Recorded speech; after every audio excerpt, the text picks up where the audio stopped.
26 and live in a townhome in the far suburbs of a small city. I work closing shifts, usually getting out at 10 or 11 p.m. and spend most of my time at home, staying up late and gaming all night with my buddies. It was sort of the same thing over and over every day. But a couple of months ago, I was having a pretty stressful week at work and was not in the mood to really hang out with my buddies that night, or even hop online with them. But I also couldn't sleep. I stayed up until 2 a.m., being bored and watching YouTube, before deciding to take a break and go for a walk. I didn't go for many walks, although every time I did, I always found it to be calming and enjoyable. So, I don't know why I didn't go more often, especially at night when nobody else was out. It felt like I had the whole town to myself, which in this context sounds a bit eerie, but I liked it. Or at least I used to. I grabbed a hoodie and locked up my place, then started walking. I had no plans of how long or far I'd go, but I started out by going the way I typically went, which left the townhomes area and went into the neighborhood with regular houses. None of us living out here had a grate though, so all the houses were older and not so special and mostly crowded together. Still better than walking around the townhomes, though. As I walked, it felt like the whole town was asleep.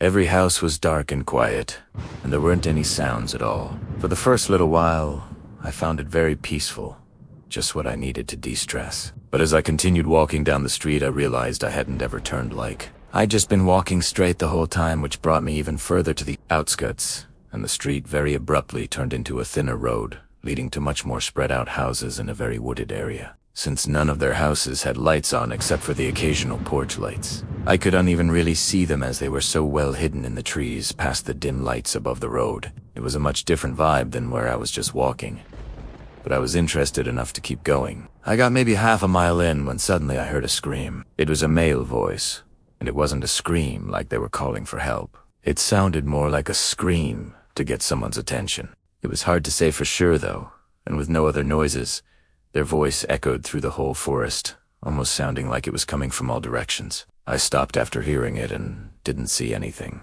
After 30 seconds of waiting, I continued walking. Didn't know what that was, but I knew I'd never be able to figure it out, so I just didn't bother even trying to. Even aside from the scream I heard, the street I was walking down gave me a slightly uneasy feeling the further I went down it. The street lights felt like they got dimmer and further apart, and the houses that I could see looked a lot older and more deteriorated. They looked neglected, and honestly not even lived in. Even the road was getting more disheveled, like no one ever used it anymore. I knew this side of town wasn't in the best shape financially. I mean, even I was broke, like everyone else. But I didn't know this section existed. The more I looked at all of it, the more I started to think it really was a fully abandoned neighborhood, which made me really uncomfortable walking around there in the middle of the night. And then I heard that scream again. It was almost the same as the last one, but it sounded closer, and I was almost sure it was from behind me. I stopped and turned around, the street lights barely lighting up the road I just came from, and the lack of any other sounds made me really unsettled. Every little movement in the dark would make me think it was someone out there. I knew in the moment I was getting paranoid, and I should just leave. I didn't know how far the road continued or where it led to, or if it even looped back to my neighborhood. So I knew it would be best just to go back the way I came from. The only problem was whatever the screaming was that I kept hearing. Still, I turned back. My eyes stayed locked on the road as I walked quickly, trying to get out of the wooded area as fast as possible. I made it a couple minutes down before I suddenly heard the scream again, but it was behind me, just where I came from. Whoever it was, I must have walked past them, which means they must have been hiding in the woods. When I turned and looked, I saw a man on the road. He was wearing all black or dark clothes and was walking toward me. I only looked for a second before turning and continuing to hurry down the road. Something about all this wasn't adding up, and if I just stood there and looked at him for too long, I had a feeling something really bad could end up happening. I turned to look several times after that, and despite seeing him walking toward me before, every other time I looked, he wasn't there.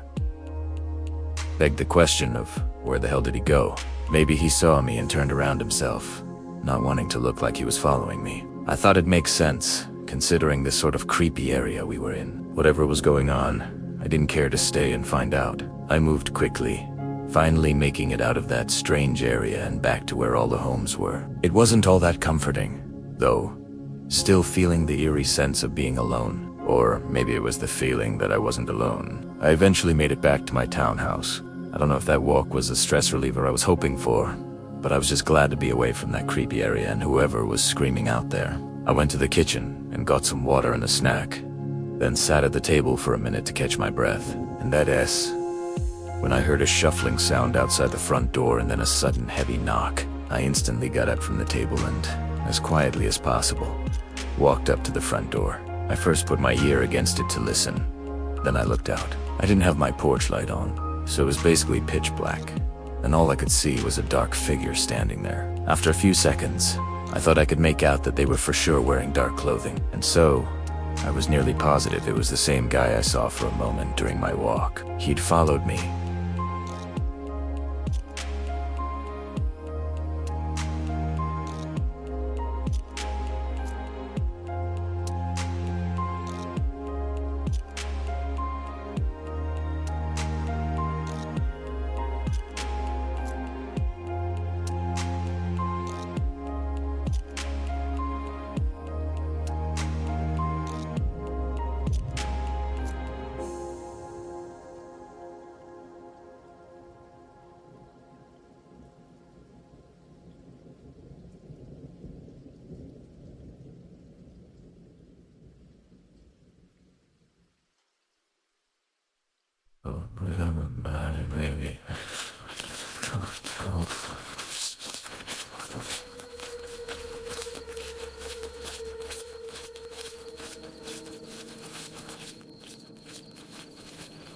I got my phone out and backed away as I called 911, trying not to speak too loud. Honestly, I wanted the guy to stay out there long enough for the cops to make it, and that way hopefully I'd get some answers, because now I was really starting to question the screams that I'd been hearing out in the woods. The man outside the door knocked 5 or 6 times while I was on the phone before it went quiet. And eventually, I went back to the door and looked, and he was gone. When the officers showed up, they asked questions and stuff, but nothing came of it.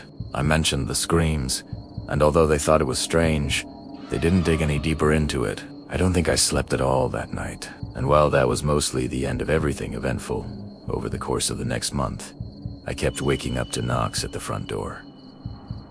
Loud, disturbing knocks, but by the time I could get down there and look, nobody was ever there. It's been a while since his last visit, but I still feel a bit paranoid. I don't know what was going on in that wooded area, who was screaming, or what the man wanted. All I can say is I know in my gut that I was close to being part of something really awful that night. A couple years ago, I was working as a Lyft driver, Uber as well, but in my town, Lyft was more popular, so that's what I stuck with. Anyway, because of the freedom of the job, I never managed to get myself to follow a schedule. At the time, I was in my mid-20s, and sometimes stayed up late, hanging out with friends or doing whatever. So it would cause me to stay up late on the days I choose to work and do long shifts overnight. This night started just the same as any other. I started around 11-ish and did a couple of drop-offs before getting another pickup to do. Now, working these late shifts, I couldn't be picky at all with who or what requests I accept. I was usually one of the only drivers working that late, and there were also usually barely any people needing rides. If I were to miss out or not accept a single ride, it would cost me. So I was kind of on autopilot. Every time a request would come through, I'd instantly accept it and start heading there. And only then would I look a bit more into it, like how far they were or where I was dropping them off at. It never made any difference because 99% of the time it was just to pick up someone from a party, a bar, or an office. After working past the train hours, so when this request came in, I did the same as always, accepting it and heading en route to their pickup location. It was owned until, I'd say about 10 minutes into the drive, that I realized it was taking me in a different direction than usual, not toward the main town square with all the stores and offices and whatever. So I checked where exactly I was going, and the location was a little unusual. Of course, I was driving, so I couldn't look too into it, but from a few quick glances at the map, it didn't really look like anything was out there. I thought it was definitely strange, but I wasn't going to cancel or anything. I arrived there 15 minutes later. I think it was about 1 or 2 a.m. By this point in my shift, and the place was just what it looked like on the map. Just a very isolated location with literally nothing. No houses, side roads, trails, or paths. I was thinking maybe the guy's car had broken down or something, but even then, I didn't see anything or anyone. I pulled off the side of the road and notified the customer, then waited a while. I never got a response or saw anyone outside, and with a bad feeling starting to build up in me, I decided to cancel it and drive away. Definitely sucked wasting my time like that, but it is what it is. Just part of the job sometimes. I began driving back toward the center of town because I knew that's where I'd most likely get more pickups from. But just 5 minutes after starting to drive back, I got another order. It was from almost the exact same place I was just at, but maybe a mile further down the road. Despite this seeming really suspicious, it actually wasn't at all to me. This happened every once in a while where the location was just off, or there was a mistake. And so after I'd decline it, the customer would reorder it right away. And usually, the location would fix itself, and everything would go smoothly the second time around. I didn't know why the customer didn't just reply to my messages, but whatever. Primera, accepted Italiano. Actually glad this whole drive wasn't going to be a waste of time now, and turned around to go back. I passed the previous spot and went a mile further. Again, the whole road was empty and had nothing but sparse forested land on either side. However, this time when I got to the new location, there was a man standing there on the side of the road. He wore regular jeans and a gray hoodie and had a backpack or duffel bag slung on his shoulders. As I parked in front of him, I looked behind him and saw nothing that he could have come from. No houses or anything. I wasn't sure how he could have gotten here or what he was doing out here. He opened the door and got in. The drop-off spot he had marked on the map was only 5 minutes down the road. I hoped it was at somewhere that made more sense, but from the look of things, it was in just as barren a place as I picked him up from. As I drove, the man stayed quiet in the back seat, but he was looking at me a lot. Every time I'd glance in the mirror, his eyes were already on me. I felt an unsettling tension, and with how odd the situation already was beforehand, I started to overthink everything. Like, why were we out here, where he came from, and what he had in the duffel bag. All things I normally wouldn't care about or even bother to think about. A few minutes later, I got to the drop-off spot that was marked on the map. It was nearly identical to the place I picked him up at. Nothing was around there at all. The silence after pulling up, both of outside and my passenger, had just started to give me a really horrible sense. And before I could say anything, the man told me to get out of the car. I looked back at him in fear to confirm what he just said, finding he already had a gun pointed right at me in an uncanny, dead look in his eyes as he pointed at the door and repeated himself. I had no choice. I got out, and he followed, going up behind me and telling me to walk. He stayed several feet back, far enough to keep me from trying anything, and he led me off the road and into the forest. I tried to say whatever I could. I mean, I was truly terrified and fearing for my life. The man stayed quiet, though, not responding or showing any bit of remorse for what he was doing. We walked deeper and deeper in. It started to get more dense with trees and a lot darker. Time didn't feel like it moved at a regular pace during this whole thing. But I think we walked for 10 full minutes, just going straight into the depths of this forest. But he suddenly said to stop.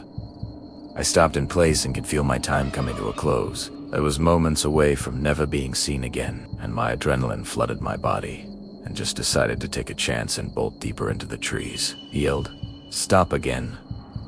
But I just kept running. I used the darkness to my advantage, knowing that because he dragged me so deep into the woods, once I was farther away, he'd have trouble seeing me. I knew he was chasing though because his voice followed behind me, not fading out. And then suddenly there was a gunshot. It rang through the whole forest, and the silence following it was deafening.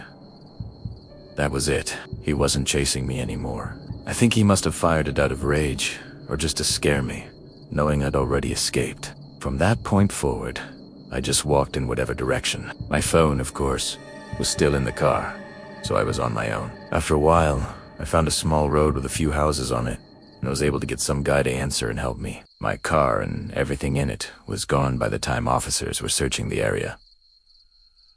Although I don't think this was just a simple robbery. In fact, I'm not even sure that's what he initially planned to do. Unfortunately, though, they never found any traces to lead them to him. Even the account he used on the app ended up being a dead end. I worked as a driver for another few months, but during that time, I got a couple more pickup requests near that spot that all this went down at, and every time, I called the police, only for them to show up and find nobody there. Eventually, I realized I was so schizo and paranoid about it that I just found a different gig. It was a rainy weekend here where I live, and I was inside all day. I kind of liked it when it rained. made me feel better about staying in and not being as productive on my days off. The rain being the excuse for not going out and getting any errands done. I think this was on a Sunday. I was very tired for some reason. Maybe didn't sleep super well last night, but regardless, it meant I stayed on the couch all day. And when it came time for dinner, I wasn't really in the mood to cook a meal for myself. I decided after being cooped up all day to head out for a drive and pick up something quick from a drive-thru. It was around 10 p.m., and the rain was pretty harsh. Not many people were out on the roads. I was out for 20 minutes, just getting food to go and driving right back home. As I drove back up to my house though, I noticed it really stood out. With all the fog and rain, and with every other house on the street having their lights off, it made the single light shining from my upstairs bedroom window in my house really stand out. I thought it was odd because I always turned off all the lights before leaving. In fact, I hadn't even been upstairs all day, but because I was tired and more focused on pulling in and being careful with the rain, I didn't look at it too much. I sort of glazed over it, not realizing truly how strange it was until I was already in the driveway and had no view of it anymore. I headed inside and turned on the downstairs lights, then dropped my food off in the living room and felt sluggish as I made my way upstairs to turn off the lights. I went up the steps to the upper hallway, and immediately my eyes opened up a bit wider, and I sort of woke up. Not only was the bedroom light not on, but none of the upstairs lights were on. All the doors were open, so I could clearly see everything was off. After pausing for a second, I walked into the room and looked around. I don't even know what I was looking for. I was kinda just lost, questioning everything. I walked up to the window and looked out at the rainy weather in the dark neighborhood. Maybe my headlights had reflected onto the glass somehow, making it look like there was a light on. I was really regretting and punching myself for not having given it a better look as I was pulling in. Even just a moment of a more direct look at the window would have made me way more confident in what I actually saw. But now, I had no clue. I didn't know how it could be possible that the light was actually on. And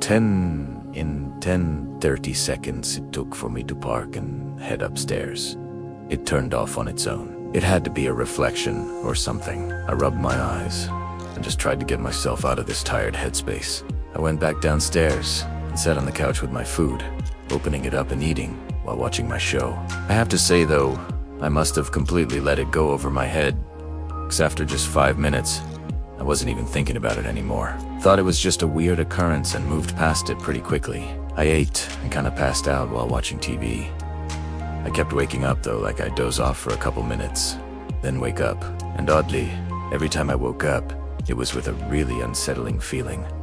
The kind where it felt like eyes were on me, like someone was watching me. Kept having to look around the room and over my shoulders. After a few times, it got so bad that I got up and turned on the lights in the room. As before, it was fairly dark with just the TV lighting up the room. However, this didn't help all that much, because the next time I woke up and got that feeling and looked over my shoulders, my eyes were drawn toward the corner of the room. It was the part that led to the hallway where the stairs were, and none of the light from the living room bled into that area of the house. So, it stuck out as this dark, shadowy corner. It was really creepy and had me still feeling like someone was watching me. So, I got up again and turned on the hallway lights. And while I was up, I just decided to get ready for bed.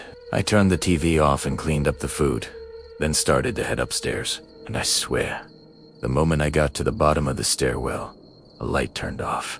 I didn't even realize it was on until it suddenly got darker. But it was unmistakably a light from the upstairs room. I felt that sinking gut feeling. But for some reason, I continued walking up. My mind was racing about how this was possible and honestly just not believing it. I got to the top and peered into the now dark room. The eerie sounds of rain ticking against the roof and the moonlight beaming into the window made it incredibly uncomfortable. And that feeling still lingered, that someone was still watching me. I felt a chill as I took a couple steps in and shakily called out, "Hello." I took a few more steps and then flipped the light back on. Primera looked back, seeing the light falling into the hallway at the top of the stairs, and knowing this was exactly what I saw. There was no mistaking it this time. Just as the whole thing came together in my head, something moved in the corner of my view. It was the bedroom closet door. It cracked open slightly, and through the gap, an eye was looking back at me. We made eye contact for a split second before they knew they'd been caught and shoved the door open and stepped out. The guy didn't attack me or run at me though. He was walking up to me, trying to explain himself and keep me from running. His smile was disturbing and creepy, and he looked deranged and unkempt. But the way he approached was almost like he knew me somehow. Before he got too close, I ran back downstairs and straight out of the house. Thankfully, I still had my phone on me, so I called the police right away. However, as I was standing out in the rain waiting for them to get there, I saw the man run out of the front door and disappear down the road. When police made it, they did a short investigation and found the back door broken. The handle and the lock looked completely bashed and shattered, but I just never noticed it because I never used the back door. And when I saw him in the room, he didn't look dripping wet. So, he had definitely been inside my house all night while I was downstairs. I couldn't find anything missing. So, why he broke in or what he was doing hiding in my room, I just don't know. The light also really throws me off, because there had to be a reason he kept turning it on. Haven't felt safe since then, knowing he's still out there and is capable of randomly breaking into my home and hiding. Hopefully nothing does, but if anything else happens, I'll update you.